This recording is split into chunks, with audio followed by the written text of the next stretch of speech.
అందరికీ నమస్కారం. బృహత్ పరాశర హోరా శాస్త్రంలో మొదటి భాగం గురించి తెలుసుకుందాము. అద్వితీయుడైనట్టి, అవ్యక్త స్వరూపుడైనట్టి విష్ణువు అనాదిగా, సర్వప్రభువు, శుద్ధ సత్వుడు, జగత్స్వామి, నిర్గుణుడు అయిన త్రిగుణాన్వితుడు, సంసారకారకుడు, సర్వశక్తి సంపదలు కలవాడు, ప్రతాపవంతుడును అగుచు విరాజిల్లుచున్నాడు.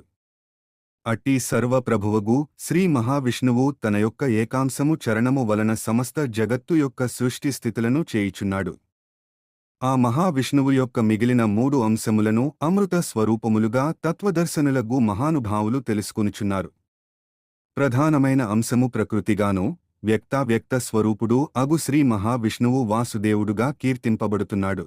అవ్యక్త స్వరూపుడు అగు శ్రీ మహావిష్ణువు ద్వివిధములైన శక్తులతో కూడియుండెను. శక్తి స్వరూపుడు అగు శ్రీ మహావిష్ణువు శక్తి త్రయ సమన్వితుడై అనంత శక్తి యుక్తుడని చెప్పబడుచున్నాడు.